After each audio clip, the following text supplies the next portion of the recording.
Hello, I'm Faye Soteri, International Senior Watch Buyer for the Watches of Switzerland Group. We're joined today by Bill Prince, watch journalist, acting editor-in-chief of Wallpaper magazine and long-standing friend of the business, and Mark Toulson, global watch buyer for the group.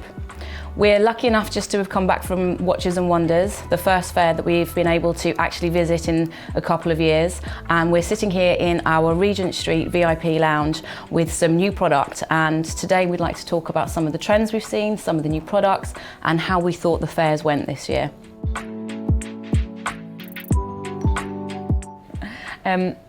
What was your favourite watch, Mark?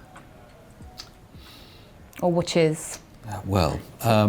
Worst question to ask, right? Yeah, well, it is really. I mean, Bill obviously mentioned the Solargraph, which I think I like the idea that it's a sort of black DLC case. It looks really, really dark. Everything about it looks dark, yet it's got great lume. It's got lume in the carbon fibre bezel, so it looks fantastic at night, and it's powered by light, by the sun. And the technology there is sort of remarkable. Is it sort of, I don't know, a full day's sunlight gives it 6 months charge or something, which is remarkable. So that was, from a technology point of view, that was quite something. I love the Black Bay Pro. I thought that was a really, really cool watch. I liked the GMT that they'd done with steel and yellow, coming back to the yellow point. So they'd added a bit of yellow gold to the case and bracelet. Probably would come out though on top with the Patek 5172G, the chronograph with the rose gilt dial. That was a killer for me. It was absolutely fantastic. Yeah. We're in danger of agreeing, but we'll agree on the Solargraph, because again, and talking to sort of brand values and brand heritage, it's an innovative looking piece. It's youthful. It's well priced. As you say, it's kind of bulletproof from a practical point of view. You can throw it in a drawer and it will start within minutes. And then on the other end of the spectrum, and this comes back to my sort of fascination with travel generally, but I think the 5326G, the Patek Philippe annual calendar dual time is kind of, if you needed one watch in your life, which heaven forbid we ever would, I think I could get a long way with that one. Perhaps we should do Desert Island watches, because I think Mark has run the 4 down already, and I think we could carry on. I mean, I think the Cartier piece is not just the Cusack Cartier squidgy piece, but also I love the Santos collection. I thought the lacquered pieces were just remarkable, and I thought they were incredibly well priced. Good value, absolutely. Very good value. And of course the Mousse de Cartier with the beautiful black dial. I mean, 2,000 plus. I mean, it's been a lot of debate over that, whether is it Cartier, is it not? I think that's a winner, but because they did it in the one shots last year with the colour, sold out completely. But this is will be part of their core collection, and again that pricing, it's versatile, and there wasn't anything about that watch I disliked. The simplicity of it was beautiful as well. No, I think there were probably half a dozen watches I'd have been very happy to leave the stands with, but was refused. Faye, what was your piece of the fair? Cartier Chinois. I'm really taken with yellow gold this year. Maybe it's because we haven't seen it for a while, or I'm also sort of showing my age in terms of how long we've been in the industry. It's cyclical. We see cycles of quite a lot of product. Yellow gold hasn't been massive over recent years. Rose gold has been very prevalent, and rightly so.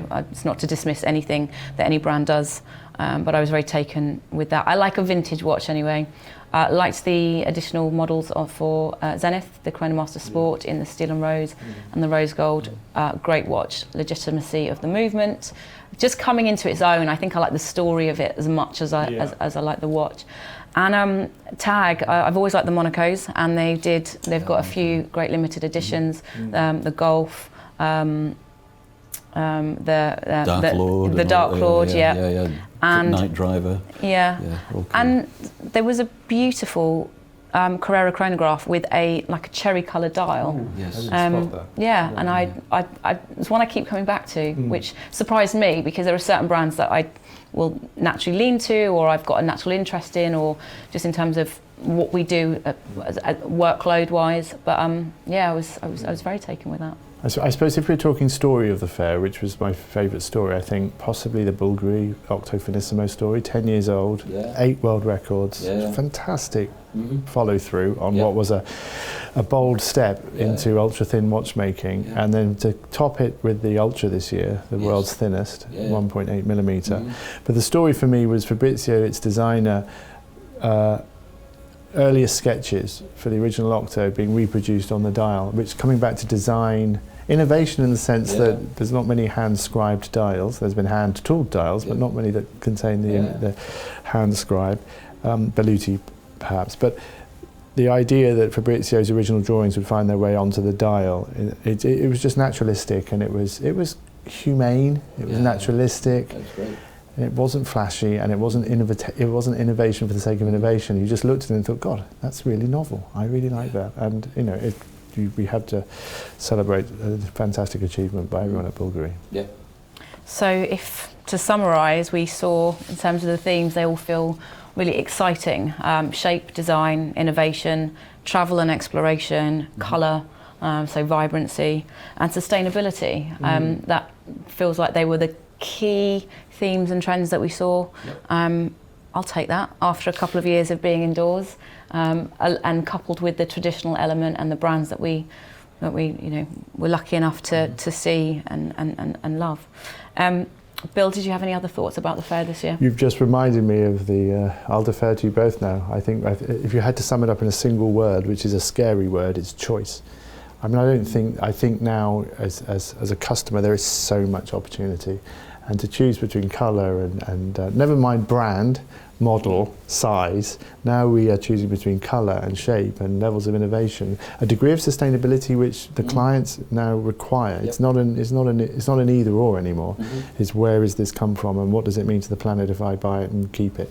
I think all of these things are bringing just a plethora of choices which you will now be charged with taking the client on a journey through to their final purchase or purchases. And I think right now it'll be purchases, because I think the floodgates are opening on some fantastic new pieces. Yeah, and I also think it shows how robust the industry is to come through a pandemic in the way it has, and to produce and launch so many different watches, so many wonderful timepieces. It doesn't look like people are kind of digging their way out of a hole. It just looks like everything is flying, and they're adding more to it. So I think it's a great time for watches. It really is.